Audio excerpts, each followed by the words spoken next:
Hello guys! Today we will create mob spawners in vanilla survival, but for that we will need a lot of redstone, so we should create a witch farm first. And there we go, the witch farm is done. It's a design JL showed in his tutorial, so let me just get in there. You can see there's a tripwire up here, and in there are shifting floors, and each row triggers individually. And they trigger really fast and let the witches drop down. Then down there we got a hopper floor, they land on it and die, and the loot gets collected, and yeah, then I got some chests set up down there. And yeah, since I had not that much time to do all the cave lighting, I went for a quick version here. So this farm is not in a perfect perimeter, but what I did is I just stacked up to, I think, Y159. So I'm pretty far away from all the caves, more than 128 blocks from most of them. And yeah, no mobs can spawn there, or they instantly despawn in these chunks. So it's basically working with full speed if I stand up there. The other caves, which were still inside the area where mobs could spawn, I just lit up. And yeah, this farm works really nice for how fast it was built. I think it actually reaches the max speed if I'm standing up there. And I had it running for around 20 hours, and in this chest we got the redstone, so I think that should be fine for our project. And also we got a lot of glowstone and all the other good stuff, gunpowder. Yeah, so it was about time to build a witch farm in this world. But now we should get to today's actual project, the mob spawners, and I will get over into a test area to explain the theory there. If you think there's no way to place mob spawners in vanilla survival, you are probably right. But what we can do is we can force the world generator to generate mob spawners where it usually wouldn't. So to understand how that works, we need to understand the world generator before. So the world generator is split into two parts. The first part generates the stone and the dirt, so the basic terrain, and the second part does all the fancy stuff, the flowers, the trees, all the other plants, water lakes, lava lakes, structures like mine shafts, and also mob spawners. Now the second part, the world population it's called, only happens if certain conditions match for this chunk. So for example, if these fields resemble a chunk each, this orange one would only get populated if the three chunks in the positive x and z direction are loaded. So that's positive x and that's positive z. So this chunk would only get populated, so the plants and lakes and mineshafts and spawners would only get placed in this chunk if these three chunks around here in the positive x and z direction are loaded. The reason for that is that, for example, a tree could grow at the chunk border and then would grow into the other chunk, so the other chunk needs to exist. And yeah, it also makes sure that it only populates the chunk in the center here, not on the side out here. So that's why it's only in the positive directions. So now spawners get placed in a chunk during the world population dependent on the terrain in the chunk, so dependent on what phase 1 the terrain generation did. And since it only gets populated if these conditions match, that the three chunks in positive x and z get loaded, we are able to get blocks into a chunk which hasn't been populated, and therefore change the terrain generation basically afterwards. After the terrain generation was done, we push blocks in, and that changes what the terrain population works with, because then it also works with our blocks. So if we push blocks in the right way into a chunk before it gets populated, then we can force it to generate mob spawners where it usually wouldn't. But there are at least 3 important questions left. So question number 1 is, how do we get blocks pushed into a unpopulated chunk? So if you saw my last video, you know how we're gonna do it. We're gonna use the infinite piston bridge. So this is one over here. It's just alternating piston and redstone blocks every 5 blocks. And if I now would place more blocks here, we can push and push a second time. And you see it's not limited to the 12 block push limit you would usually have with pistons. So we can just keep on pushing till it reaches the border of the loaded chunks and till it gets into ungenerated or unpopulated chunks. So that's the first concept we need. Now the second question is, where do we have to put in the blocks, or push in the blocks? So this question is a little more difficult to answer, because, well, it depends on the world seed. So when you start a new world, you can set a seed. If you didn't set it, it's there's still a seed for each Minecraft world, which makes sure that the terrain nicely fits to each other and generates the same if you use the same seed. So dependent on the seed, spawners will try to get placed in the world population. And yeah, then with the seed you can calculate where it would try to generate spawners. I won't go into more detail on that in this video because that would be too much for it. Let's just assume with the seed we can calculate where we would have to place spawners. So this part is sealed. Now the third question is, what blocks do we need to push in? And that's what I built up over there. So when the world population tries to place a spawner, it will check the following things. At first it will check, is there a roof on top of the spawner? So is a full roof out of solid blocks there? So the complete roof has to be there. Secondly, it will check, is the complete floor there, also with the floor below the walls. So it will check, is there solid blocks all at the floor? And the third check is, are there walls around it? And for the walls there's something special. It wants at least one too high opening in the wall, and at max 5 too high openings in the wall. So you can see at the moment there's a too high opening here, there, and there, so that's 5. That would be a valid location. It also would be a valid location like that,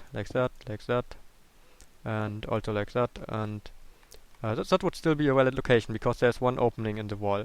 If we would place a block there now, that's not valid anymore. Now it wouldn't generate a spawner because there are no openings in the wall. So yeah, we have to have at least one at max 5 too high openings, and the rest needs to be closed off. If we have a sixth one over here, that also wouldn't generate a spawner. Then it would be too open.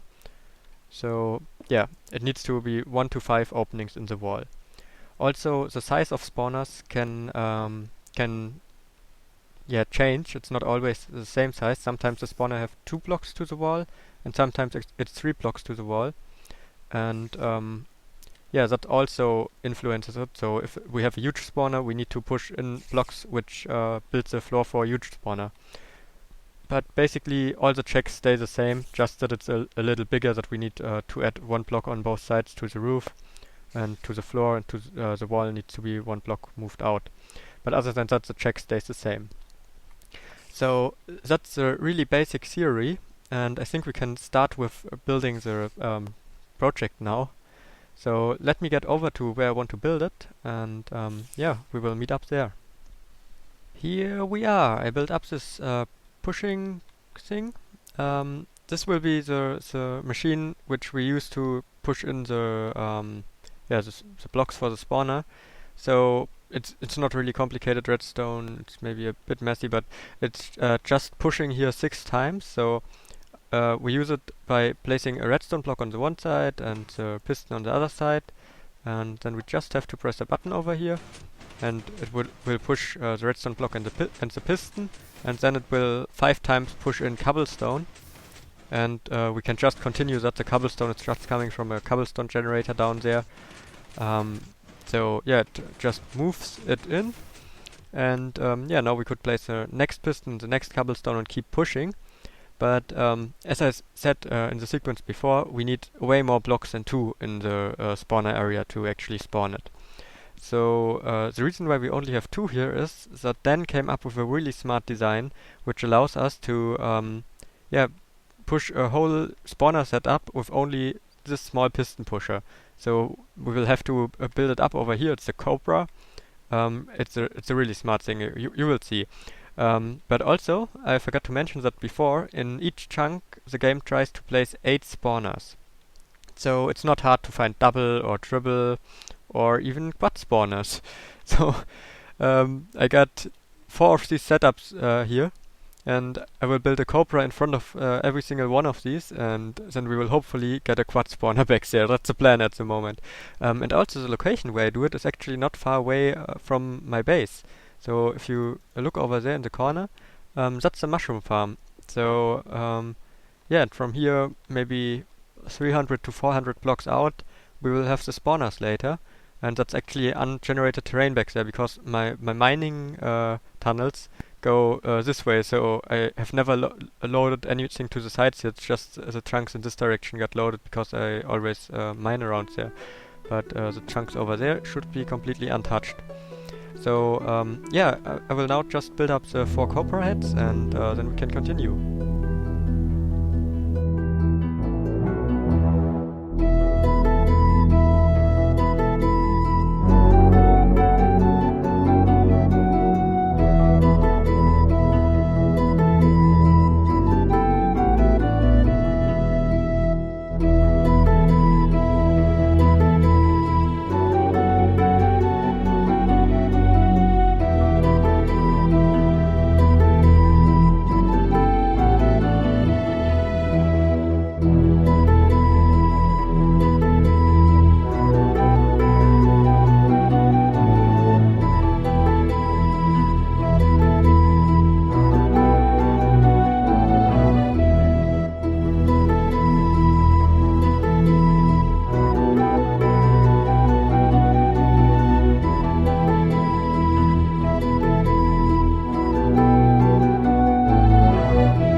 And here we go. It was quite some work, but we got all 4 cobras built up. So 1, 2, then number 3 we're standing on, and 1 down there.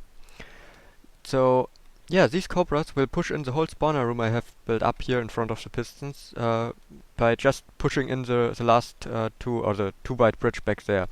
But yeah, before we start pushing in the spawner room, I want to show you one more thing, one little trick here. So maybe you saw it in the time lapse. Sometimes we placed a block underneath the floor of the spawner. Now the reason for that is the mossy cobblestone floor only gets generated if there is a solid block 1 below it. So only for this spawner, only at this block a mossy cobblestone would generate. And yeah, since the floor is not completely out of mossy cobblestone, but randomly out of mossy cobblestone and normal cobblestone, it does random calls to see if it wants to be mossy cobblestone or normal cobblestone. And these random calls can change what spawner type it will be, because the spawner type gets chosen right at the end when the whole spawner generated. So yeah, by placing different amounts of blocks below, we can actually choose which spawner type. And yeah, if I set everything up correctly, all these 4 cobras should generate skeleton spawners. And yeah, now we can just try it out. They all need to be pushed 50 times. So I got the items in here. That's how we limit it. And then we place the next piston there. Yeah, it's a piston there and a redstone block here. And push it. And now you can see the craziness of Dan's cobra. It's just pushing on all the blocks by just a small line back there. Oh, I need to be careful not to fall off. So now the cobblestone generator back there pushes 5 times. I think that was the last one. Yeah. And you can see the whole thing is moved a bit. At the moment it's offset here, but every second block it gets even again. So we can just keep pushing, and when we got the 50 times, then it's back there where the spawner will generate, and we can walk there and the spawner will appear. So let's see, next is redstone here and piston there. So yeah, I will push all 4 cobras in and then do the next part.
And this were the last 2 blocks we have to place.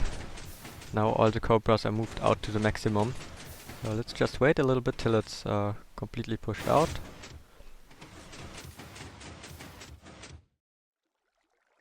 And here we go. So now, now it's getting interesting. We will walk back to the end of this line, and if every block was placed correctly, we will see 4 skeleton spawner there. If not, we just wasted a lot of time and redstone. Whew,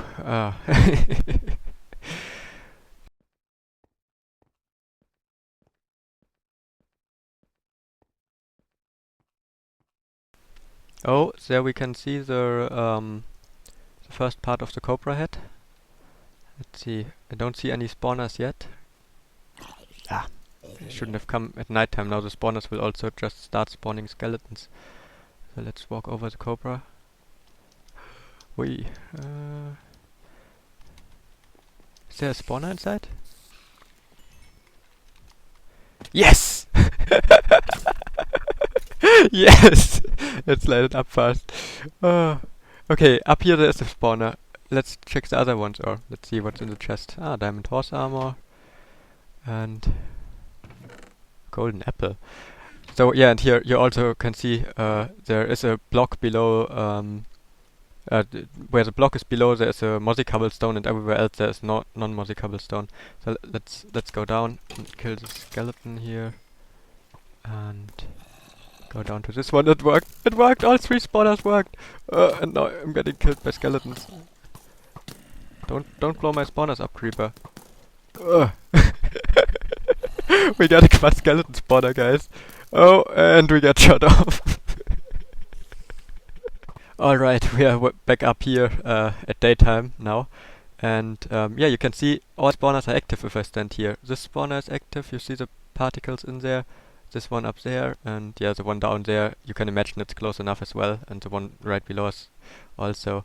And yeah, just want to show these spawners, and also let's check what's in all the chests. This one, I think we had this one already. So yeah, also now you can see here we moved in more blocks and it generated more of the floor. And yeah, every time a mossy cobblestone or a normal cobblestone gets generated in the floor, it does a random call, and that changes the outcome the random object gets when it comes to the actual spawner. But yeah, whatever. So over here, the other skeleton spawner, the two most common music discs. And let's check the last one. Yeah, for this one we needed quite a few blocks in the floor to get it to be skeleton. Iron horse armor and oh, redstone. Okay, that's what I needed. Okay, yeah, we got everything now. So that's it for today, guys. Thanks for watching and see you next time. Today we won't ask the oracle question. Instead, I just want to say thank you to all the Silk guys, especially to Dan, who made the copra, which made it possible to do the 4 spawners, and also to Kabo. He helped me figuring out how spawners are placed. So feel free to check out their channels, and that's it for today. Goodbye.